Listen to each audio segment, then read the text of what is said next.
beliau yang dikatakan dia melindungi kita semua.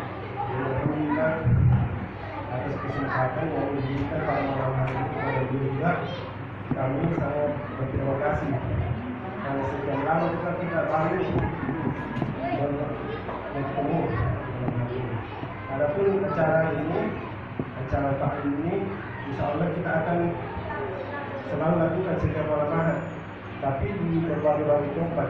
Dan malam ini malam kita ini begitu sangat mengembirakan bagi kita semua, karena kita mendapatkan saudara baru lagi. Dan insya Allah tadi malam hari ini akan dilakukan oleh Ustaz Ustaz Muhammad Baino. Dan insya Allah akan segera.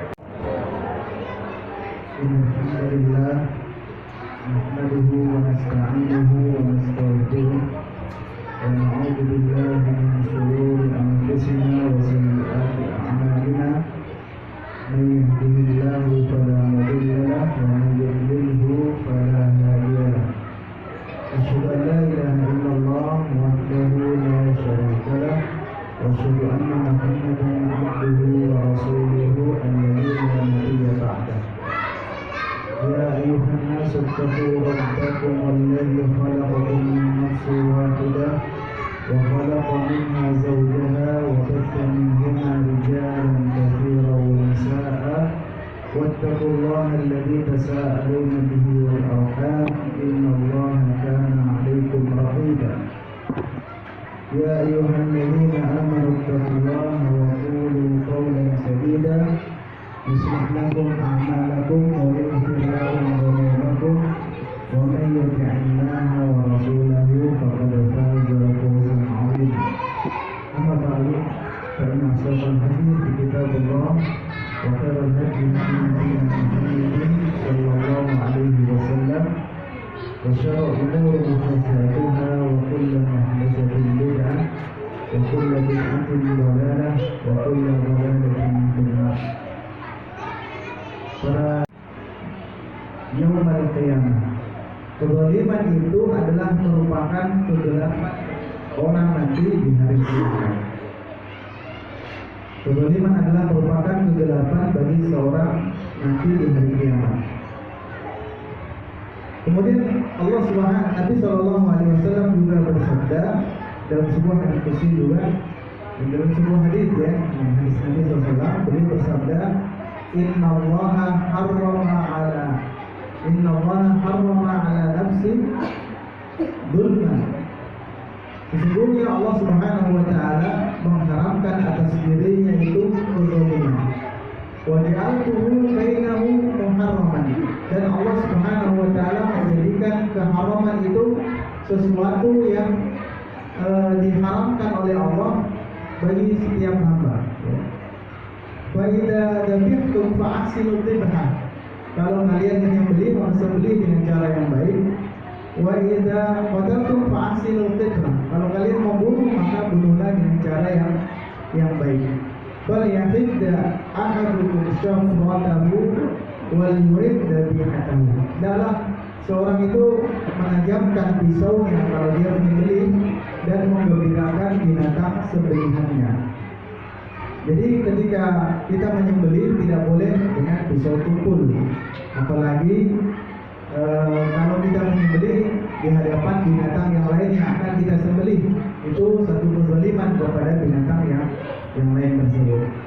Jadi Bapak Ibu sekalian, Allah Subhanahu wa taala mengharamkan segala bentuk kezaliman. Lalu kezaliman itu apa?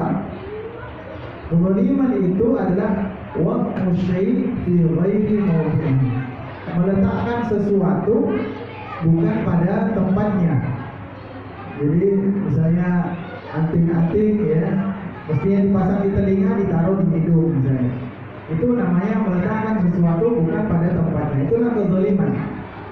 Dan kezaliman itu ada 3 jenis.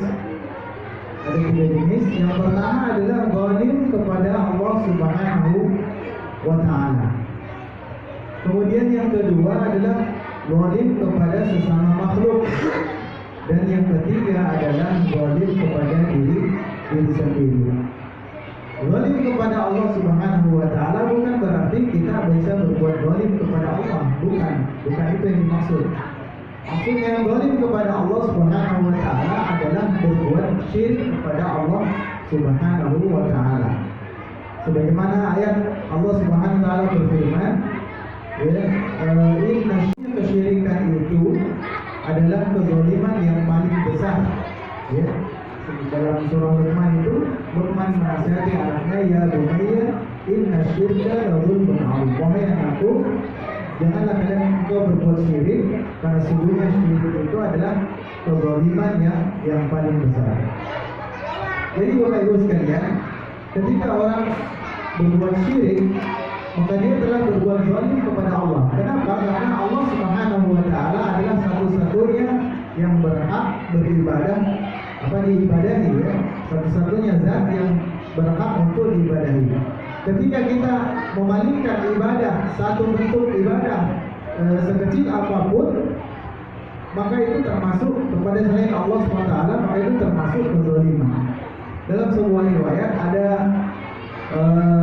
dua orang yang kemudian dia ingin melewati sebuah kampung, mau lewat sebuah kampung, tapi penduduk kampung tersebut menyembah berhala dan orang tersebut tidak boleh lewat kecuali dia telah melakukan kurban atau mendekatkan diri kepada berhala tersebut walaupun hanya dengan seekor lambat.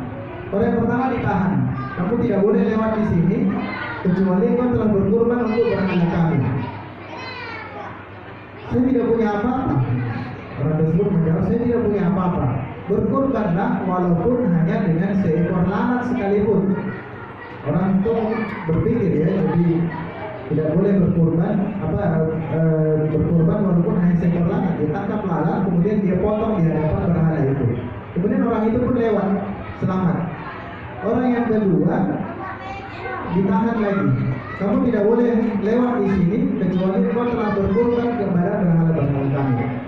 Terus orang tersebut, kami tidak boleh berkurban. Kami umat Islam hanya menyerahkan ibadah itu kepada Allah Subhanahu wa taala. Tidak boleh menyembelih kecuali untuk Allah Subhanahu wa taala.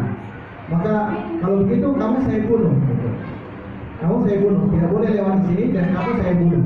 Karena kau telah menghina berhala-berhala kami. Akhirnya orang tersebut pun meninggal dunia, dia dibunuh. Dan al-akhir nanti dalam kisah tersebut, dalam hadis tersebut disebutkan bahwa orang yang kedua, ya, yang mengatakan bahwa tidak boleh beribadah kecuali kepada Allah, maka dia masuk ke dalam surga. Dan orang yang pertama yang berkurban untuk berhala walaupun hanya seekor lalat, maka dia pun masuk ke dalam neraka. Jadi ada orang masuk surga gara-gara lalat, ada orang masuk neraka gara-gara lalat. Jadi, seperti itu. Ketika lalat tersebut dikorbankan untuk selain Allah dengan niat dikorbankan, memang disembelih atau pokoknya dimatikan begitu, ya, dimatikan untuk selain Allah, niatnya untuk selain Allah, maka dia telah menyerahkan sembelihan untuk selain Allah, berarti melakukan kesyirikan kepada Allah Subhanahu wa taala. Dan itu adalah merupakan kezaliman yang sangat besar. Kemudian jemaah sekalian, ibadah kepada Allah itu sangat banyak, ya. Ada doa, ya. Berdoa tidak boleh kepada selain Allah. Ketika kita berdoa untuk kuburan, mungkin untuk pohon, untuk lembah atau untuk apa saja, itu telah terjatuh ke dalam sebuah kesyirikan. Atau mungkin ruku atau sujud, ketika kita ruku atau sujud kepada selain Allah, maka itu juga merupakan kesyirikan. Atau mungkin kita isti'adah, kita minta perlindungan. Mungkin sebagian kepercayaan orang-orang dulu, mungkin ada kepercayaan kalau hujan terus-menerus tidak pasang sapu yang sudah tua itu, ya, kemudian ditusui